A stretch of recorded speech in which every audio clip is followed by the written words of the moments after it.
Hey folks, I'm Dan Peterson. Welcome to episode 10 of The Hole on the Corner, where we talk all things R.A. Lafferty.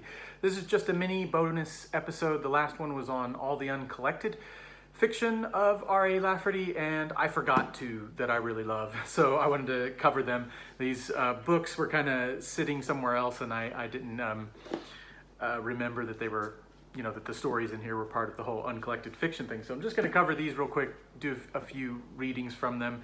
I think they're super fun, pretty wild stories of Lafferty. So we have from 1976, from a collection called New Constellations,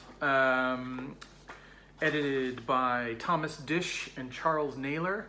The subtitle is An Anthology of Tomorrow's Mythologies, which a lot of Lafferty's work would work really great for this. This particular story, for that theme, this particular story by Lafferty is, I don't see in any way how it's related to that theme. It's certainly a mythology of sorts, as is most of Lafferty's fiction, but okay, anyway.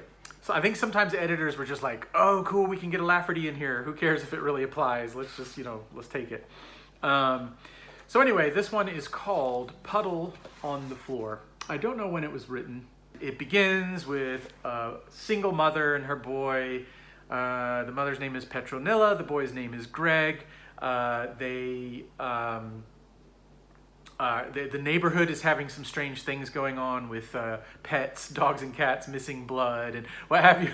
But the mother is trying to catch her son Greg with this little boy that she keeps, like her son's like 6 years old, so like a comparable age. Little boy that she keeps hearing him talking to and playing with, and then she'll like open the door and get a glimpse of him, and she calls him like a dirty, slinky little boy, and she's not sure why she's annoyed and why she wants to get after him, but she keeps wanting to figure it out. But the boy disappears, and there's a puddle of water left.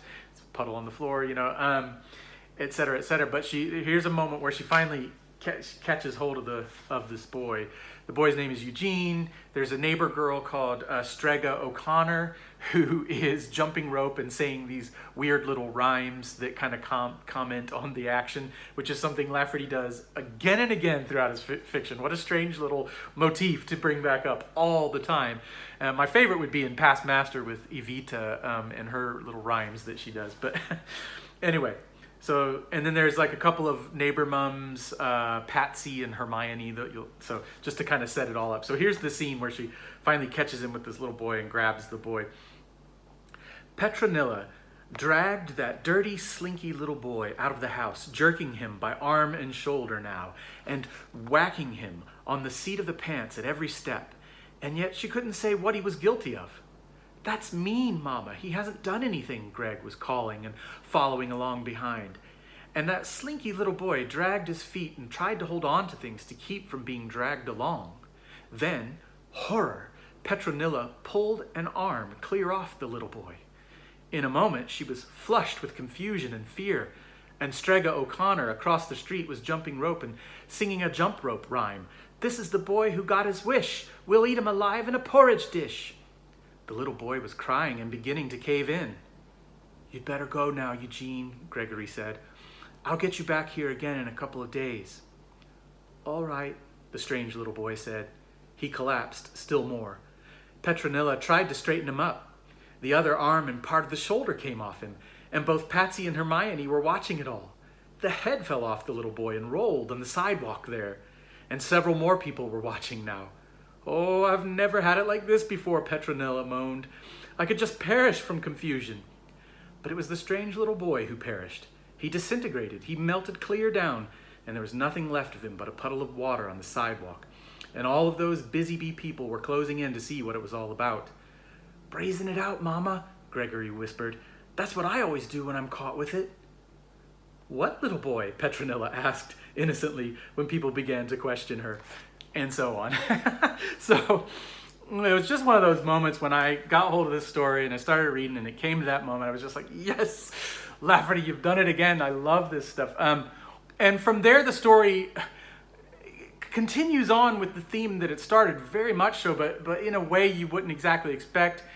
This may be more odd than awesome, but I love this story and I love the whole thing about it, and it definitely has qualities of American Tall Tale, but also just this fantastical premise. So yeah, it's a really cool story. Puddle on the floor. Didn't want to miss mentioning that. The other one is called I Don't Care Who Keeps the Cows. It's in this collection. It was Brian Cholfin did a magazine called Crank, and this was in one of the issues, and I got the best of that has it in it. So those are the two places it exists as far as I know. It's it's a weird one. I love it. Let me read Brian Cholfin's little intro to it first, because he just says some great things about Lafferty here. I became a publisher so there would be more R.A. Lafferty books in the world. I am not alone in this distinction. He's one of the most original voices in contemporary American fiction. His many books and stories proclaim a distinctive vision of the world, and his style is not an amalgamation or adaptation of established techniques, but a reconstruction of the language of storytelling from the bottom up. The adventurous reader is advised to hunt down one of his several excellent collections to get the full effect. But beware, it is a strong draft and habit forming. So, as I mentioned, some of the editors talk about being addicted to Lafferty or to Laffertys, and their just need for another Lafferty story. And here's another one mentioning the habit forming quality of reading Lafferty, at least for those of us who get drawn in. But his comments there are just spot on about him reconstructing the story of language from the bottom up. It's just, it's something special. And Brian Cholfin has an essay that I believe you can still find online if you Google it. I think it's called "And They Take the Sky Off at Night" or something very close to that. It is just a really thoughtful essay about what Lafferty is doing, and he has quite a few different ways of approaching it. And sort of comparisons and metaphors.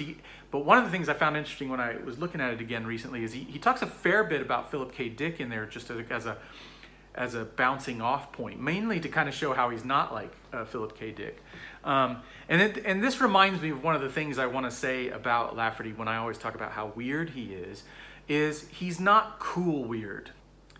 In my mind, there's, weird that is like really cool, like Philip K. Dick, or I don't know, Roger Zelazny, or Harlan Ellison, or something. I'm thinking of all the, Lafferty's contemporaries in the 60s, but whoever you think, I mean, maybe even like Jeff Vandermeer or something, but like, it's like this weird that is like, I don't know what I mean exactly by saying it's cool, but it's like something people would recognize as like, oh, I like that sort of weird, whereas Lafferty's like unhip and, just like not that kind of weird. Now, I'll call it cool all the time, but I just mean it's like so rad. It's so awesome, but it's not like hip or like what the cool kids would be into per se.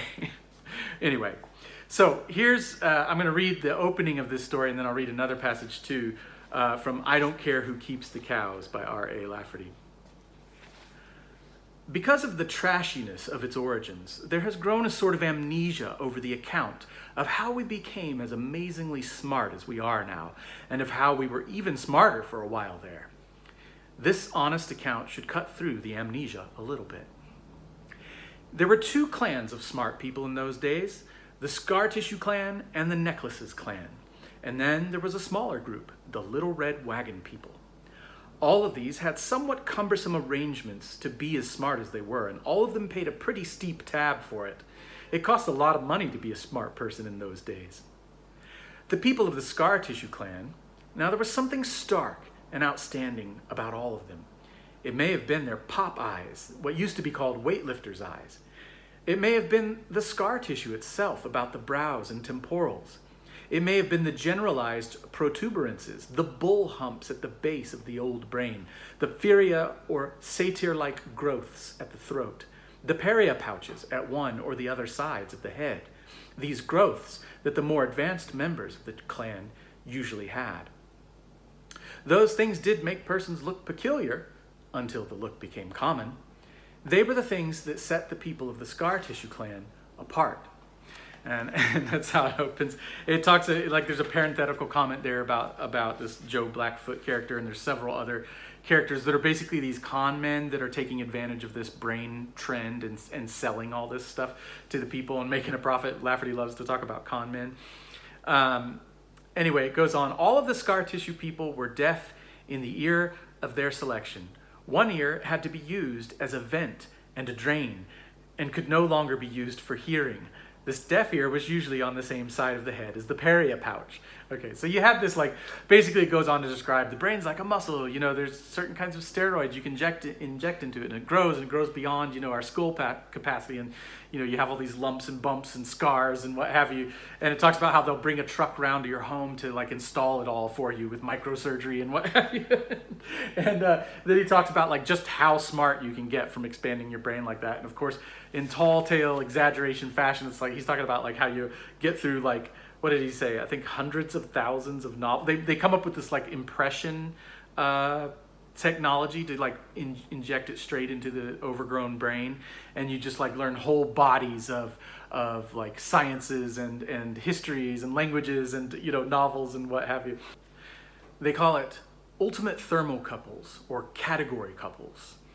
And so they make these couplers, as they also call them, and they try them on people and they work. And so it goes on. And so the necklace clan came into being. People could hang the small gateway couples around their necks like necklaces. And 50 or so of the gadgets could give them all possible instant information on every subject imaginable. By using the necklaces or strings of gateway couplings, they would need brains only about half as muscled and massive as those of the prime scar tissue people. They could get by with less brain bulk because the information depots they drew on were not inside their brains. These information supplies might be in tabulated buildings as far as 2,000 kilometers away. Because of this, the necklace people were able to keep their brains mostly in their own heads with very little exterior overspill. This made it neat. But others preferred things more gaudy. The scar tissue clan reveled in their lurid scar tissue.